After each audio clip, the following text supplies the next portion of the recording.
This is an evening to speak in a very sort of a beginning, introductory way about Chevra Kadisha, and particularly as it relates to our consideration of accepting all gender descent, Jewish descent at Or Shalom. We're going to start with a melody by Rabbi Eli Kranzler from the 23rd Psalm. Gam ki elei begeitz hamavet lo irara ki ata imadi. Gam ki elei begeitz hamavet lo irara ki ata imadi. Shivtecha umi shantecha hema hema hema yenachamuni. Shivtecha umi shantecha hema hema hema yenachamuni.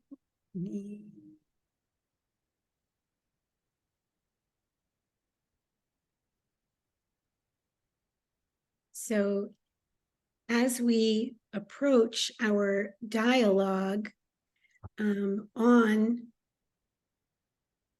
all gendered Jewish descent at Or Shalom, we wanted to offer a little bit of a seminar to just talk about one of the issues that came up 20 years ago as a significant consideration as people were, deciding on which way they felt about that issue. People were afraid that the Chevra Kadisha might not be able to serve members of the community, and there was no sense really, as I understand it, of empowerment to be able to make up for anything that the Vancouver Chevra Kadisha could not provide. So what I'd like to do first is to report back to you on Dave and my conversation with Howard Jampolsky, and then my conversation with Rabbi Rosenblatt regarding the Chevra Kadisha, which is a communal Chevra Kadisha, but runs in accordance with Orthodox halacha. If we at Or Shalom decide to include as Jewish in our community anybody with one Jewish parent, regardless of their gender, who demonstrates a desire to participate, those people will not necessarily be considered Jewish in other segments of the community. And the Chevra Kadisha will not be able to perform the burial rites for those people. It's called Tahara, and our guest, Elizabeth Feldman, will explain more about that. But the Chevra Kadisha will not be able to perform Tahara and will not be the ones to cleanse and dress some bodies of Jewish deceased at Or Shalom and put them in their coffins. And so what we want to do is to offer to the community some information about Chevra Kadishas that have formed around, North America in the 20 years since our first look at this subject, and how this has become a kind of an alternative possibility, and empower us to create a Chevra for special cases special needs that might be that the person doesn't have a Jewish mother. It might also be that the person is not being buried in a Jewish cemetery. It also might be that we can better provide a trans tahara than the chevra, and that is something to be determined later down the line. So that's what I have to report back, that we need to do those things ourselves, and we need to find a facility in which to perform taharot, to create a relationship, perhaps with a funeral home that will work with us to give us space, and we'll hear from Liz how we can create the kind of toolkit that we would need to go forward. Liz has been my friend since the early 1970s. We met when Liz came to Chicago for a family practice residency program when I was a graduate student in fine arts at the University of Chicago. And we've been really very close friends ever since. We founded a chavurah together in Chicago, which has been alive and thriving for over 40 years, like Or Shalom. And I don't want to say too much more by way of introduction, especially since we're late, and allowed Liz to dive in. Our plan is to have Liz present for about 50 minutes and then open for a few minutes of questions. Great. Welcome. Thank you. Hello, everyone. I am so delighted to be with you. Sorry about that glitch at the beginning in terms of timing. So I'm Liz Feldman. I use she, her pronouns. I'm a family physician by training and delighted to have been involved in setting up what we call the Progressive Chevra Kadisha here in Chicago, which is a community chevra that currently has congregations, 6 different congregations, from small chavurot like ours to large Reform Reconstructionist congregations members, and we serve members and family members of folks who belong to those synagogues. So by the way, I do want to say, some of you I know from different ways, including Lauren. It's wonderful to see you from our Uganda connection many years ago. And I've been davening together with Susan Shamash and Dave Kaufman, and several of you and I may have been on Hadar's workshops together. So it's wonderful to see your faces. And as Hannah said, we've been friends for such a long time. We've been at each other's children's births. And I'm going to use that as a lead-in to talk about Chevra Kadisha, meaning Holy Society, and Tahara, because one of the ways in which the work of the Chevra Kadisha is understood is as midwives of the soul, that we are helping a person's soul move on, transition on. And I'm just going to say to you, I don't know what I believe about souls, okay?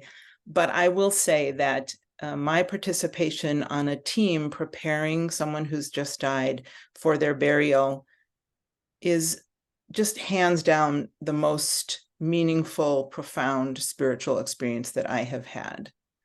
And I've been fortunate enough to have many, including being the leader of the closing service of Yom Kippur Ne'ilah in this very high moment when we've been fasting all day. And even that doesn't match the feeling of gathering with 4 or 5 other individuals around the body of someone who's just died and helping them make a transition. All I can tell you is when I come into the room, there feels like there's something that's unfinished, some kind of energy in some way.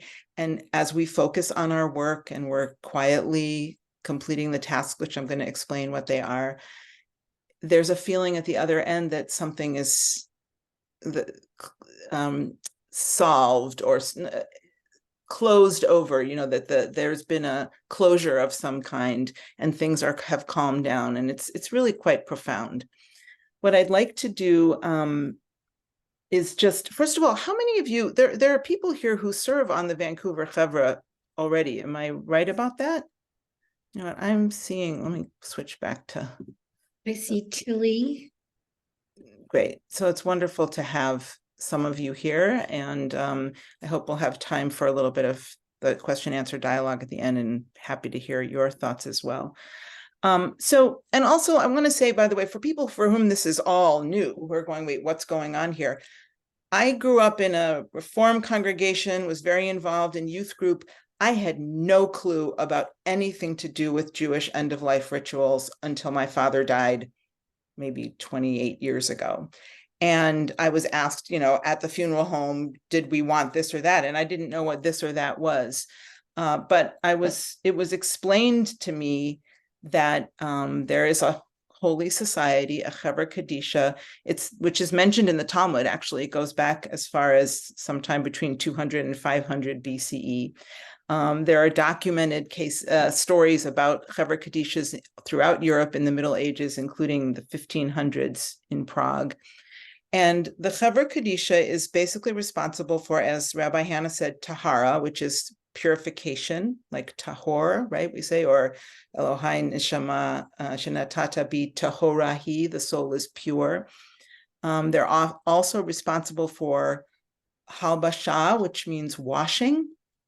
That's part of the tahara. They're responsible for putting on shrouds or tachrichim on the body of the deceased, and then responsible for, in many cases, also the guarding of the body from the time that the tahara ritual is completed until the burial, which is called shmirah. And the thing about the shrouds that I just want to mention is that they're simple linen shrouds, which are understood from Talmudic times to be the equalizer. So whether someone is rich or poor or has many descendants or few, they're all buried in the same simple linen shrouds. And in fact, Rabbi Hannah's father, of blessed memory, Rabbi Sam Dresner, was one of the people that really helped to promulgate a return in the Jewish community to the plain pine box, the simple linen shrouds, and the equalizer in death for people. So the other words that you may hear us throwing around, I misspoke just now. Rechitza is washing. Tahara means purification, which refers to some pouring of a certain amount of water or immersing in a mikvah. And habasha means dressing or putting on the shrouds. We also use the term mate or meta for deceased, or in our community, we just say mate X, which is solving the gender issue. So what I'd like to do is to ask all of you to join me, although staying muted, in one of the prayers that we say at the beginning of our gathering together to perform a tahara ritual, which is kind of our way of, and actually, Avril, would you put the paragraphs into the chat? A way of setting an intention for all of us, a kavanah, for the next half hour or so. So I'm going to recite it, but I invite you to recite it with me. You stick it back up there. Oh, you asked her to put it in the chat. Oh, I'm sorry. I meant share screen. screen. Yes. Apologize. There we go. Okay. So we would be gathered together and we would say, please join me. Source of kindness and compassion, whose ways are ways of mercy and truth, you have commanded us to act with loving kindness and righteousness toward the dead, and to engage in their proper burial. Grant us the courage and strength to perform these holy tasks properly. Guide our hands and hearts as we do this work, and enable us to fulfill this commandment of love. Help us to see your face in the face of the deceased, even as we see you in the faces of those who share this task with us. Source of life and death, be with us now and always. Dear one, and then to we would turn to the matex and say, dear one, we ask your forgiveness for any distress we may cause you during this tahara. We will do everything possible to ensure that you are treated with respect and that all elements of tahara are properly completed. Everything we're about to do is for the sake of your honor. Amen. Ken Yehi Ratzon. So may it be. Thanks. So that sets the tone for our work. We are dressing in personal protective equipment, gowns, head coverings, shoe coverings, gloves. We are convening. Oftentimes we'll have 4 or 5 people, and one will be primarily responsible for reading the liturgy for us in English or in Hebrew as they're comfortable. And then we will proceed with the specifics of the ritual.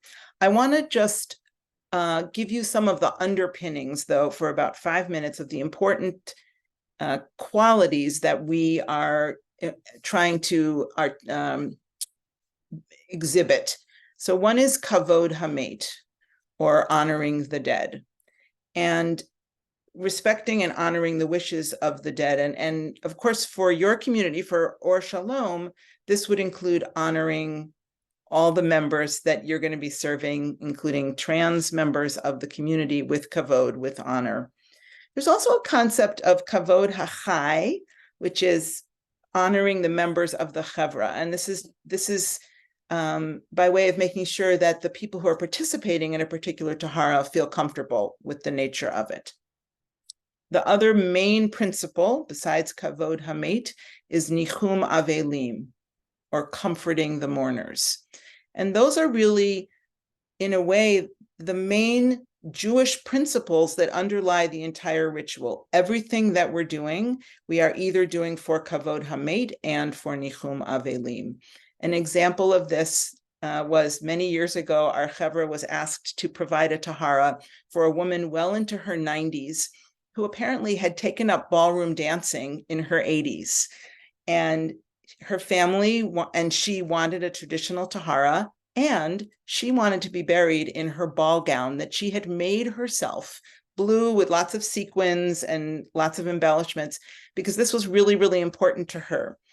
So the Orthodox chevra in Chicago would not perform a tahara for someone who wasn't being dressed in traditional shrouds. Our chevra felt comfortable doing that, and we also made sure that every person on the team for that particular tahara was comfortable in doing so. So we gathered around the mat, we put on our protective equipment, we did the washing the body, we did the pouring of water, we dried her off, and then we basically laid the tachrichim, the shrouds, over her. We didn't dress her in her ball gown. We then left the tahara room, and then the funeral director came in and did that portion of it. So that's just an example of a way in which we wanted to both honor the mate, in that case, and also comfort the mourners with the fact that their loved one was lovingly cared for and had a tahara performed.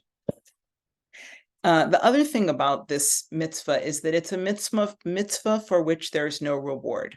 What does that mean? That means that we're not doing it because we're going to get thanked by the family. In fact, we don't let the family know who are the particular members of the chevra who've done their loved one's tahara. If somebody were to come up to me, as has happened at a funeral or a shiva, and say, "Oh, I know you're on the Chevra Kadisha. Did you do that tahara?" We would just say the community provided the service. So it's a mitzvah for which the reward is doing the mitzvah and not causing the family to feel obligated towards any of us. In fact, in Midrash Tanchuma, it says the highest act of loving kindness, of Gemilut Chesed, is that done for the dead, for there can never be any thought of repayment. However, there is a real payment for your community for engaging in this work. So you talked about, Rabbi Hannah, about the Vancouver Chevra, and of course, it's wonderful to be part of a bigger community and participate together across synagogue lines. That's very valuable. At the same time, engaging in the work of a chevra, I believe, is hugely community building. People get to know each other in different ways. It's providing a very meaningful service together, and it generally causes there to be a feeling of community, of people coming together for this sacred ritual that is very, very valuable. So I consider it almost like a meditative practice in a way. What I mean by that is there's a focus on this very gentle, mindful attention. There's not a lot of extraneous talk in the room. And so I used to, as a family physician, I used to be catching babies or delivering babies, participating in childbirth. And that was the same idea. The idea you would come into a room of a laboring woman, there wouldn't be extraneous conversation. We would be focused, our attention and our loving attention on the woman in the process of going through labor and giving birth. In the same way, we talk if we need to. I need your help turning the meta. We need to communicate with each other to complete the ritual effectively, but we don't talk about, where we're going afterwards or our shopping list or anything like that. And in fact, not only is there that transformation of the matex that I spoke about at the beginning, but I feel different when I finish a tahara. If I just had to put my cell phone away and I was hassled and stressed out as I got there, when I'm done, I have a sense of calm and really a sense of holiness. So I think that I'm guessing that those of you that currently participate, or those of you who've been involved in a chevra in another community, would have that same feeling. So I'd like to turn now for a few moments to some of the nitty gritty, which is to say, what would you all need if you're going to be starting a chevra for Vancouver? For the special cases at Or Shalom. So it's helpful to make it convenient for the Chevra Kadisha members who may be called to come in late in an evening or early in the morning to prepare a body. So finding a funeral home that's within proximity. I took a quick look at the map of Vancouver, and I saw several funeral homes that are within very close distance to Or Shalom itself. And basically, this is what one of the large conservative congregations in Chicago, Anshe Emet, does. They mainly do their taharas at a non-Jewish funeral home, and they have a good relationship with the funeral directors there, the person who runs it. They have a couple of Rubbermaid boxes that they keep their supplies in, that they keep their personal protective equipment and their different shrouds, the packages of tachrichim of different sizes, their face shields and masks, their buckets for pouring water, which is part of the ritual, some cotton batting and nail polish remover and orange sticks and scissors and combs. These are all things that can be easily kept in a rubber container, or a couple of them. And what they have there is a little shelf on wheels that's kind of pushed off into the corner when the funeral home isn't using it. And then they bring it out and have it near the table that they're working on when they're going into that funeral home to do a tahara. So, I can go through the specifics of what would need to be in it, but I suspect that Tilly, those of you who are on the Vancouver Chevra know what those things are. So that would be one thing is finding. It's just a good time, Liz, to mention that we will have more in-depth seminars on tahara if we come to the point that we have accepted this proposal. And I know that you might help us, as well as those on the chevra. Absolutely. Thanks for that. That's absolutely true. This is kind of an overview, and you'll take the deep dive if it comes to that. The next thing that you would need, and this is alluded to at that, is a few of the experienced Vancouver Chevra members being willing to train maybe 4 or 5 or 6 additional participants. And I understand that some of you on the Vancouver Chevra have expressed a willingness to do that, of members of Or Shalom who would then be available to assist you and fill out a Chevra team for these special cases. Down the line, there's an array of many other types of activities that various chevras in North America have taken on. So some have a group that sews their own shrouds and provides the shrouds to the chevra for their use. So many, including ours, have created our own liturgy. So we have a gender-inclusive liturgy that we use now. It's not one liturgy for males and one liturgy for females. It's just one inclusive liturgy, which, as you know, because of Hebrew being so gendered, can be a challenge to create. You could do educationals on how to pay a shiva call. There's one chevra that paints flower pots for use in the shul. And then at certain points, when they take the flower pots once a year and they smash them and turn them into the shards that are used as part of the ritual after the deceased is dressed in the shrouds. There are shards of pottery placed over their eyes and their mouth and their genital area, procreative area. And then also dust from Afar, from Eretz Yisrael, from the land of Israel, is sprinkled into the aron, into the coffin, and around the matex as well. So those are just some items that those are just some ways in which individual communities have kind of personalized the Chevra Kadisha experience. So I think those are kind of maybe really the only things that you would need, is to figure out where these taharas would be performed, to make sure that you have an adequate number of trained folks. It doesn't sound like there would be too many over a period of a year. I don't know, Rabbi Hannah, how many times you think that this special cases chevra might be called upon? Maybe half a dozen times, I guess, at the most. I would guess even less. And I hesitate to say that we would do more than what we need to do at this point. I don't know what our capacity would be, but as the community comes to learn what a beautiful practice it is, we may, maybe in years to come, that might be expanded and more people would join, and we would be able to offer more services. Perfect.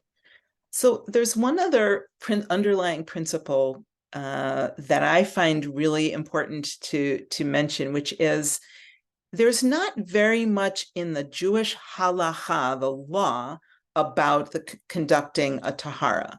Chevra Kadishas all over the world have actually developed their own traditions, their own minhagim, because they're often done pretty much as not in secret specifically, but kind of like just done under the cover of darkness, and communities haven't really talked to each other about what types of rituals. One rabbi, Joe Ozarowski here in Chicago, who taught a number of us about 18 years ago when we started our Progressive Chevra Kadisha, he used to have a congregation in Pittsburgh. This was like 30 years ago. They did the entire Tahara in silence. They didn't say the prayers the liturgy that our community says out loud, except for the one line, either he is pure, tahor hu, or she is pure, tahora he, and they would say that repeatedly. Really, the only halacha in a tahara is pouring the particular prescribed amount of water. So it's considered to be 9 kavim. Kavim is a Talmudic measure, which comes to about 3 buckets, large kind of industrial buckets, about half to 3/4 full. And the water needs to be poured over the person in a complete continuous flow. So the 3 people are standing around the table holding the buckets. One person starts pouring on one side, the next person starts pouring before that first person has completed, and then the third. And that amount of water needs to be poured for it to be a tahara, kosher tahara. We actually have a mikveh in the room of because it's the Jewish funeral home, and sometimes we'll use what's called a Hoyer lift, which is a lift that can move the meta over, and use the mikveh instead of pouring the water. So it's still continuous flowing water. But other things that come up during a tahara, you don't need to call the rabbi. Sorry, Rabbi Hannah, but you don't, it's the team decides what is right to do in the tahara room with a facilitator or a rosh or rosha, and as long as it's done with kavod hamet, with honoring the dead, and nichum avelim, comforting the mourners, the decision that the team makes in the room by definition is the halachically correct one. So that's kind of a radical notion within traditional Judaism. And I think it conveys the importance of the responsibility that the Chevra Kadisha has for respectfully and gently caring for this person. So really that's different than most other things where we go to a leader to give us the rules. So I think that's really important. I want to make sure we do have time. Go ahead. I just want to ask you, like, what would make it difficult to serve on a tahara? Like, you're making it sound like it's no big deal, but there are some things that might make it difficult for a person. So could you just run by that? Yeah, absolutely. So, look, in our culture, death and dealing with bodies right after death is not something that we're used to, many of us, right? I mean, we've tried to reclaim it on some level, but it can be very challenging. I think even for myself as a physician, the first time I entered a Tahara room, I was shaking. I was really nervous because you don't know what to expect. You don't know what it's going to be like to take a sheet off and see someone's face who's dead. I mean, some people have been with family members when they've passed on, and they know what that looks like, but it's very, very different way of relating to the person than I as a medical professional. And so I think that can be challenging. In fact, like after my mom passed away 5 years ago, I took a step back from performing Tahara. I was just too raw. And so I didn't engage in a Chevra Kadisha team for almost a year. And I think that's not uncommon, that people feel that they need to step back from the intensity of it. It can be intense. It can be very healing. So people will sometimes be grateful that they're serving on a Tahara team for a friend. Other times they may not want to. It's too close, but they're glad to know that the Chevra Kadisha cared for their friend. I have my daughter who's in her early 30s, and I have had the great privilege of serving together. But it was hard for her at the beginning. It was just a completely different way of engaging and just becoming accustomed to some of the body things that you have to deal with. When someone has died recently, there can be some secretions coming from body orifices. You need to be prepared for that. So I think those are, it's not clear what to expect for the first few. And I think I always enter with a little bit of kind of honest trepidation, like, are we going to encounter something that we're not expecting? I mean, as a physician, it's easier for me if we see a bandage to decide whether we should remove it or not. I mean, we don't want to remove it if we're going to cause more damage to the person's skin. But in general, we're trying to remove any artificial or additional extraneous things that might be on a person. So I think those are some of the ways in which it can be challenging for people. If any of the current Chevra members have additional thoughts about that and would care to jump in, or Hannah, if you do. No, that was good. I just, yeah, that Yeah. was good. Yeah. So I want to give time for a couple of questions. I think what I'd like to do is I'm going to read you the closing lines that we do at the very end of our Chevra Kadisha work, and then open it up for questions. So we would move the matex into the aron, into the coffin. We would close the coffin. We would light a candle, and then we would gather around it and we would say, Creator of the universe, we have just completed our act of Gemilut Chesed for this Meitah. We thank you for the strength and courage to perform this mitzvah. We appreciate being able to participate in this Chevra Kadisha and cherish the bond that brings us together. May this mitzvah be a blessing that we take with us. Amen. Amen. And then we actually go and we wash our hands. And although some chevras have the tradition of people then taking a little bit of spirits and making a l'chaim to return to the world of the living, we don't like to do that, especially on a weeknight. So we have chocolate. That is our visceral return to the land of the living. So we share a little bit of chocolate together before we leave the funeral home. Okay, so if we can, I want to be able to see everyone, and I'm sort of spotlighted here. Maybe you can take the spotlight off me, Avril, and we can just see if there are questions. I'm happy if people want to just raise their hands. Maybe Hannah, you want to moderate that? I forgot what we said we were going to do. You're muted. It looks like Fran has a question. Yes, I do. Thank you for the presentation, Hannah and Liz. Liz. Yes, thank you, Liz. Sure. You didn't mention whether men participate in the cleansing and burial preparation for women, or is it just women for women and men for men? That's such a great question. So traditionally, Chevra Kadisha teams have been very gendered, which is to say men care for men, women care for women.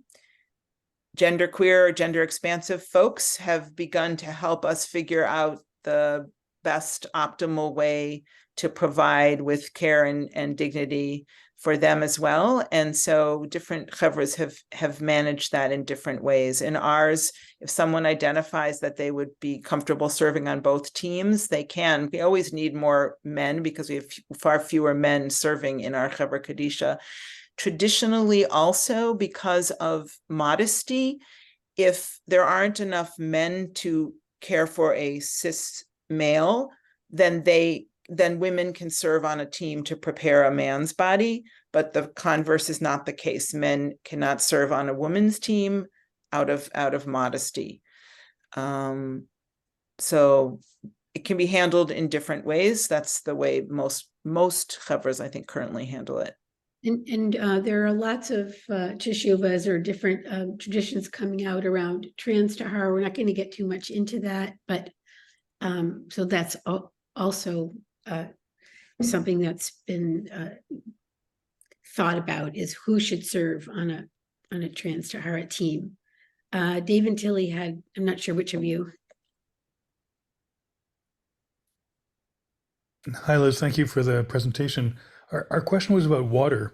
If we're in a non-Jewish funeral home, is the source of the water important as part of the ritual bathing? Great question. So my understanding is that the source of the water is not important. I mean, we're at Chicago Jewish Funerals, we're just filling it from the tap. We're not filling it from any special water. I think there's an issue of making sure that the table has a drain. I think that funeral homes that are doing embalming do have a drain on the table so that the water doesn't spill all over the floor. We always do get some spilling water and we have to mop it up a little bit. But as far as I may be not know, I may not know, but as far as I know, I don't think there's a special source of where the water has to come from. It just has to be poured in a continuous fashion. My understanding is that we do want to try to find a place that does embalming because of the, yeah. Rena? I thought Abby was first. Oh, I'm sorry, Abby. Okay, I'll go. Did you just say, Hannah, that you want to find a place that does embalming? Oh, because you want Possibly, but I think that's something that we can across, I why don't you ask your question? Sure. That would just, yeah. Okay. No, I have two things. First of all, I really thought this started at 7:30, so I missed the first half hour. I really am sorry. I think there was some real double messaging out there. A number of people came at 7:30. Okay. Yeah. Okay. So thank you so much for what I did here. I'm also on the Chevra Kadisha here. And so just one question, maybe, I know this was mostly about patrilineal descent, but did you also cover anything about people who want to be cremated? That I don't know if that was we didn't talk about that.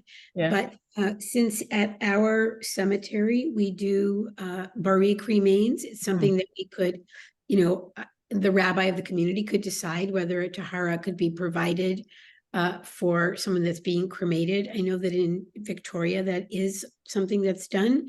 And if that was something Or Shalom wanted to do for people at our cemetery, then our special chevra could do that. Right. Okay. Yeah, that's what I thought. It's the other thing I just want to comment. Let me add one thing about that, Rena, just to say that would be a situation where kavod hachai would come into play, which is to say, if any members of the tahara team didn't feel comfortable doing a tahara for someone who was then going to be cremated, that we would respect them as well. And we would find members who felt okay about it. Yeah. Okay, great. And I just wanted to also mention that I do know, I have a good friend who's a funeral director who's on her studio, she calls it, is on Fraser near the river. Yes, And we're going to talk to you about that. Yeah, so she has she'd be really willing to work with us, and she even has a morgue there, so she has it all. Yeah. Abby, thank you, Rena. that a person needs to serve, like in terms of lifting, for example? Lifting, turning. I missed the first few part of your sentence. Can you Oh, repeat the question? Sorry, I forgot to move the mic. Can you talk about the physical capacity that somebody needs, for instance, lifting weight? So, yes, that's a great question. Thank you. So I learned as a physician from nurses how to turn a body, right? Whether they're alive or they're deceased. And so we do a sort of log roll for the turning to wash someone on either side. So we all gather and one person has the shoulders, one person has kind of the hips, and somebody else is holding the head. And on a count of 3, we turn the meta, and then somebody standing behind washes the back, and then we lay them back. So there's not a lot of heaviness in that because we're doing it all as a group. The one place where weight can be an issue, if we're not using this special Hoyer lift, is in actually transferring the matex from the table that we've used for the Tara into the Aron. And the way we've done that is we've put the Aron end to end with the table, and then we've gone underneath. I mean, like, this reminded me of doing this when I was a child. Like, we grab each other's arms underneath the body and we make sure we're holding on.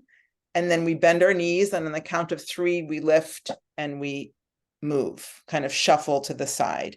That can be demanding. So if someone has a bad back, we wouldn't want them to participate in that. We do have the good fortune to have a lift that we can use that would then minimize the demands on a person's back. Do you think, Liz, though, that considering that we might likely be doing this in the more makeshift, we will not have access to the Jewish funeral home with a mikvah, and do you think these things are possible for us? It's absolutely possible. It's great if you can make sure that there's 4 members on a team for that one bit of moving. Thank you. It would be challenging. Mahalia? Hi, folks. My name is Mahalia. I grew up coming to Or Shalom, and my brother and sister-in-law joined about a year or 2 ago. It's nice to be back in that space. Yeah, my question is just about the size of the roster that you have. I have a worry. I'm in a group of queer folks in Vancouver, queer Jewish folks who've been wanting to build some sort of queer chevra. I'm really glad that Or Shalom is picking that up because far more people and resources.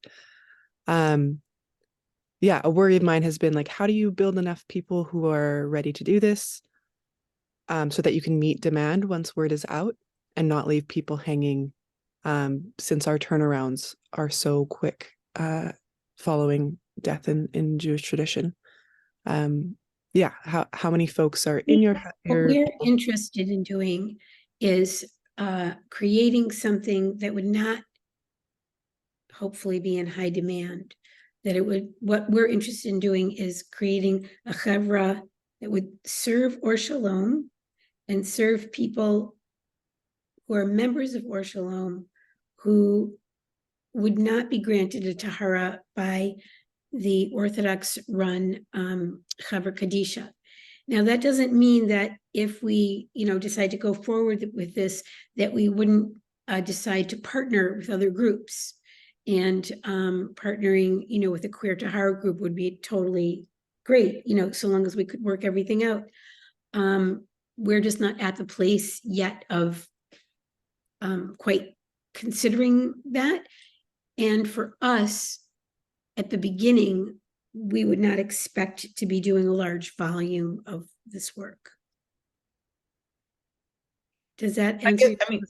Let me just add to that. I think that with the members of Or Shalom who currently serve on the Vancouver Chevra, plus 5 or 6 more that would be trained by those people, that's kind of like a core. It might not be sufficient for, like you said, a large number, but for if you're doing, one every quarter, you would probably be okay.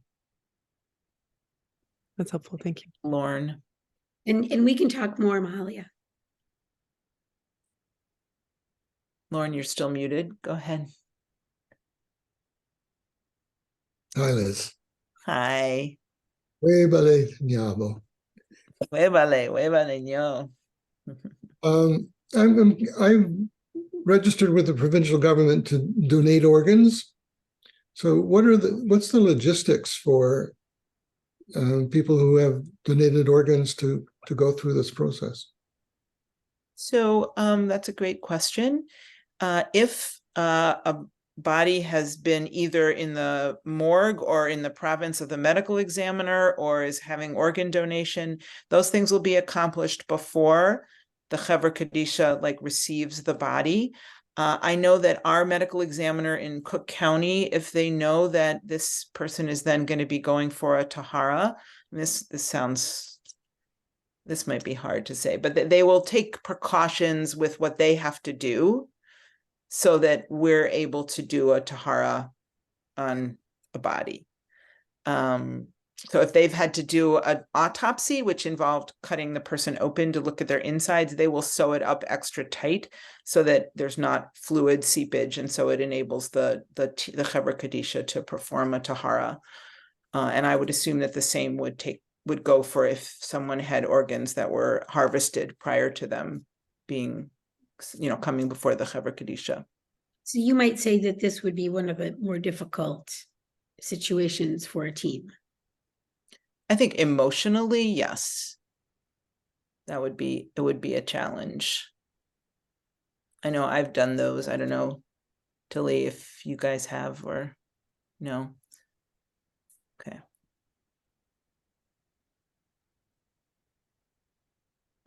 Ross. So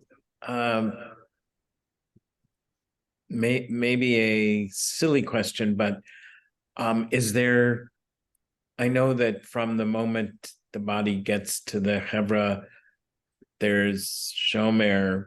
Is there a similar, whenever it has to happen, that Tahara happens?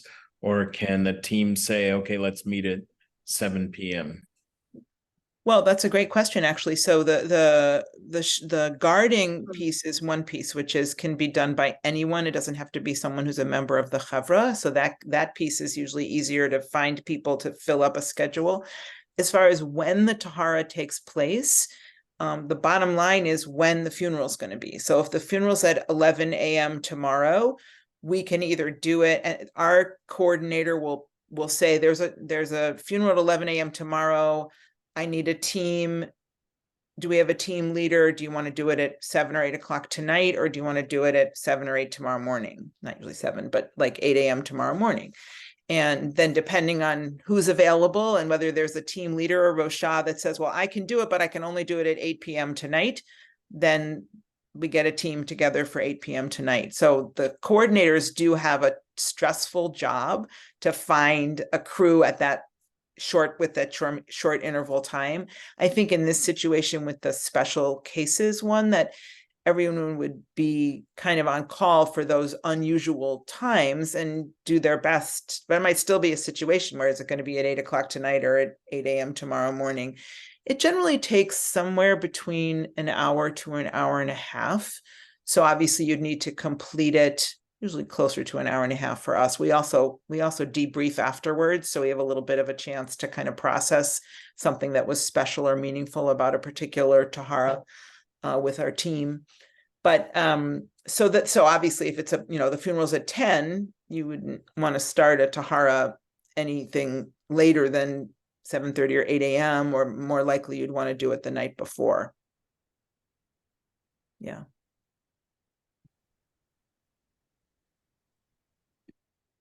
I just want to say, I totally honor and respect all of you for engaging around this. It's wonderful. The more people who know about this wonderful, beautiful ritual, even if you decide that it's not right for you to participate in a team, but you're aware of it, because so many people, when they're faced with someone's death, they don't really even know what this beautiful ritual is that we have within Judaism. And so I just commend you for that. I think we have a question from Rabbi Susan. Thank you. Liz, it's so great to see you again. Likewise. And hopefully we'll daven again in New York sometime.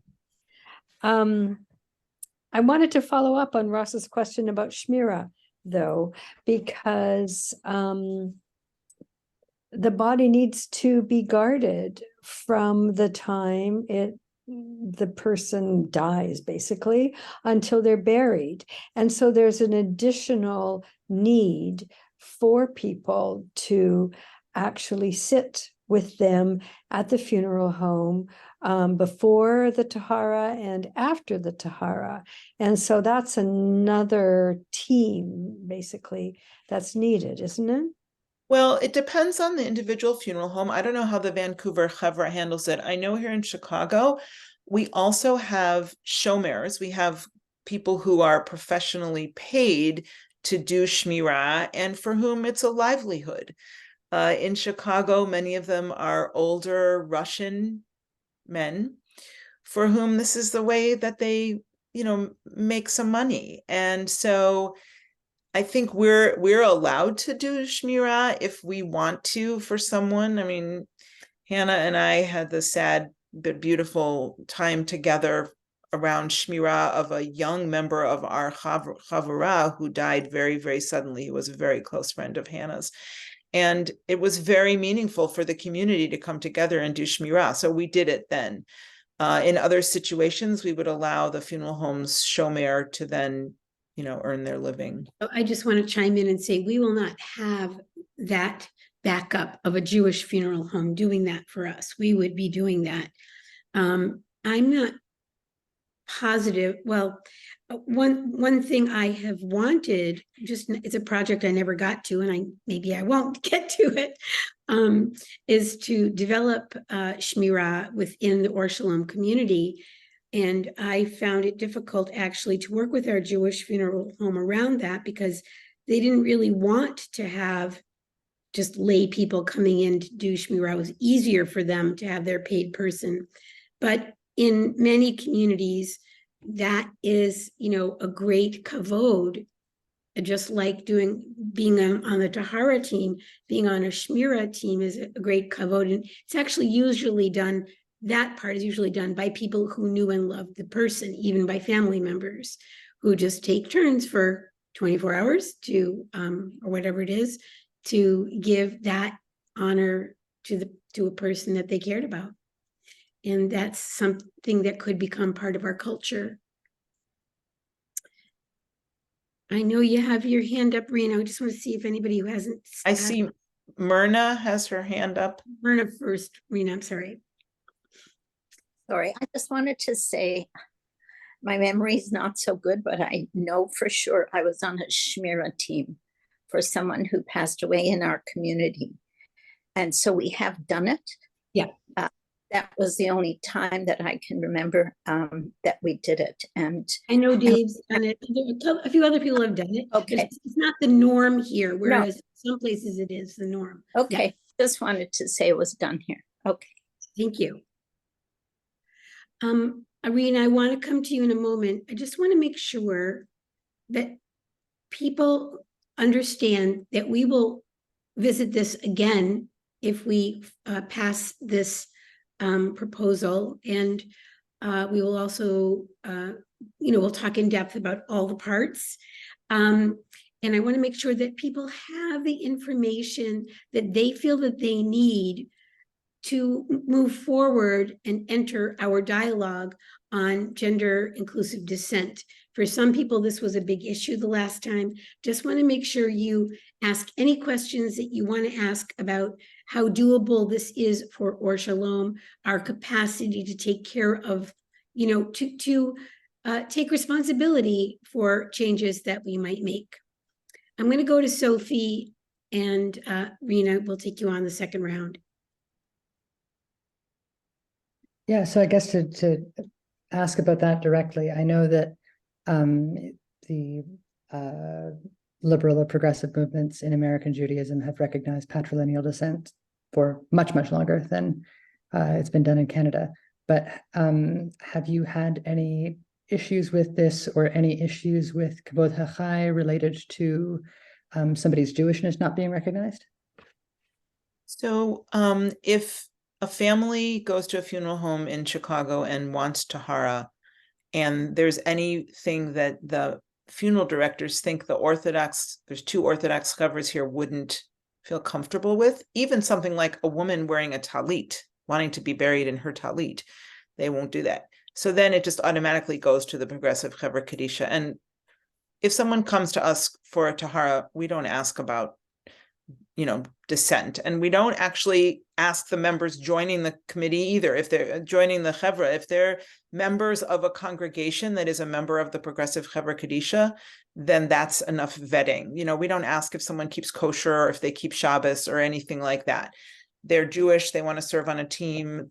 This is someone who's coming from a congregation, they're Jewish, they want to be buried. In fact, Rabbi Dorf, who's the Conservative Law Committee, was the chair of the Conservative Law Committee, says, honestly, you only need one Jew to perform tahara. If you have other non-Jews who want to participate in the team, that's fine. So, yeah. So that has not been an issue in our community. Mikey? Hi, yeah. Thanks so much. It was great hearing from you. I have a question mainly regarding, I guess, the conversation yet to be had and this topic. So my wife is not Jewish. I'm Jewish. Our daughter was given a mikvah, which is, I don't know, like the fact that she is already given a mikvah, how does that translate into like the burial phase, or how does that interfere? Like, how do my wife and I get buried together with our daughter in that? Like, how does that all kind of put together? I would recommend, Mikey, that you just make an appointment to talk to me, because this is too complicated for this particular conversation, which is really about something a little different, but I don't want to leave you hanging. So if you make an appointment and explain to me the whole thing, I can tell you what I know. Okay? Yeah. Okay, feel free to do Great that. question. Yeah. Alex? This is just a clarification question. I just want to make sure, absolutely sure that I'm understanding the current situation. So Rabbi Hannah, the answer that we have right now from the Vancouver Chevra Kadisha is that they will continue to provide service to people who they see as Jewish in our congregation, even if we go through this policy change, right? Like, they're not going to deny their services to someone who is of matrilineal descent. Is that correct? They have not said that they would not do that they would do such a thing. Okay. They won't make like a group decision for our whole... It's possible that they will ask more questions, but I'm going to continue to pursue answers to that, but I don't think that they're going to deny us service. But they are going to deny us service to those whom for them are, they're not going, it's only Or Shalom that is passing this resolution, and they... Right, so their policy remains the same, like, which is they already didn't provide service to matrilineal Jews. Yeah. Yes. If I learn something different, I will not keep it back from the community. Yeah. Thank you. I think there was somebody else. Maybe it was... I want to frame that whole conversation with what I learned from Rabbi Elliot Dorf like 18 years ago, when he was the chairman of the Committee on Laws and Standards of the conservative movement in the US, or maybe in North America. His take on it all was, you always do the most Jewish thing. So if someone wants a tahara, if a family wants a tahara, you always provide it. Even if the other parts of it, like he said, yes, cremation, for example, is abhorrent to many Jews because of the echoes of the Shoah and everything. And so you don't encourage cremation, you try to dissuade them. But if they want to do cremation because that's what the Meta wanted, then you provide the tahara and then you step back. So you don't facilitate the cremation, but you don't not do the tahara. So that's the theme is always do the most Jewish thing. And that rang really true for me in terms of the taharas that we've performed over the last 2 decades. So at Or Shalom, that is not something that we have faced yet, because we have not had the opportunity to provide a tahara for someone with cremation. We've only had one person cremated, buried so far. Although I guess we could have sent people to Victoria, and that was not something people wanted to do. So that would be a conversation that is completely separate from. That's right. I'm sorry. Dialogue, Yeah. From the dialogue. But if we set up a Chevra Kadisha, we would certainly open that conversation. Yeah. So I want to recognize that we have been speaking for an hour, and that was what our commitment was. I know that it seems to me that there was some place in which this was publicized as for 7, and someplace else where it was publicized for 7:30. I just don't know where or what, but that's what seems to be the case. And I apologize to everybody, those who waited for me and those who came late because they thought it was later. At least we split the difference. We started at about 7:15 your time. So, right. So is Sorry there to everyone who wants a last question or anything nagging at anyone at this time? I just want to highlight the comment that I made in the chat, which is there's a wonderful organization that helps to support Chevra Kadishas across North America.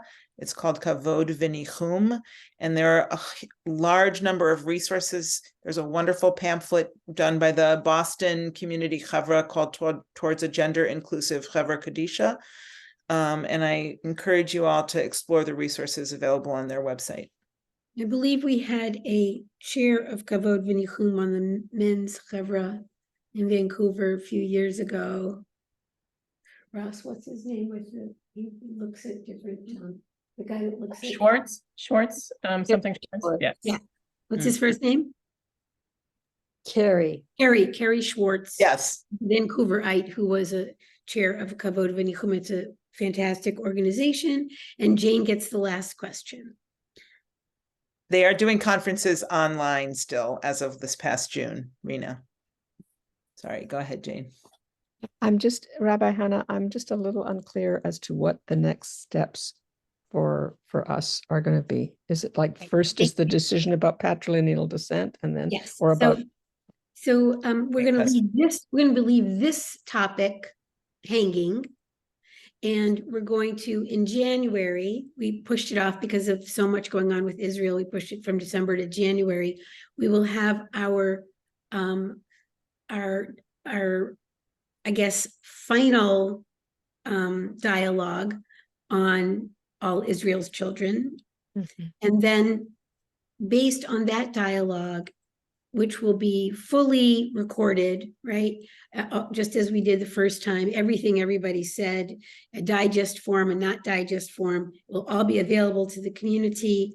And my understanding, Dave, please correct me if I'm wrong, is that that information will then be taken by the board, the new sitting board that's going to have their first meeting in December, and they will make a decision about a decision. And then if there is a decision that Or Shalom accepts as Jewish any person who has one Jewish parent, just regardless of that parent's gender, and person who wants to, demonstrates a desire, then we'll come back to this and form and do the work.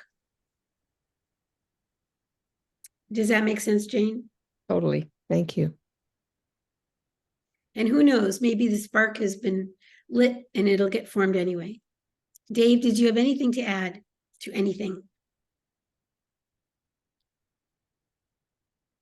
Is that a no? Okay, all right, thank you. I just want to make sure. Is there anybody else that I didn't call on? Rena, did you have something further? Okay.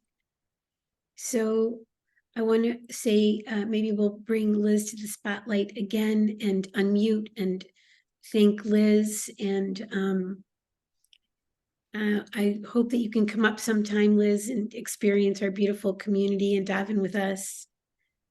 And thank you so much. It was really fun, if I could say that, planning this session with you. Yes, I really appreciated being asked, and it's wonderful to see all of you. And I certainly hope we were planning on heading to Vancouver in March or April of 2020. So that got a little bit waylaid, but I hope to be there in the future. Great. Good Thank night, you for your everybody. contribution. Feel free to unmute and Thank you so much. This was really, really meaningful to learn about this. Großen Dank. Thank you. Thank you. Very much. Thank you for having me. Thank you. Thanks for asking, Hannah. And thank you, Avril, for being a great Zoom shamash and managing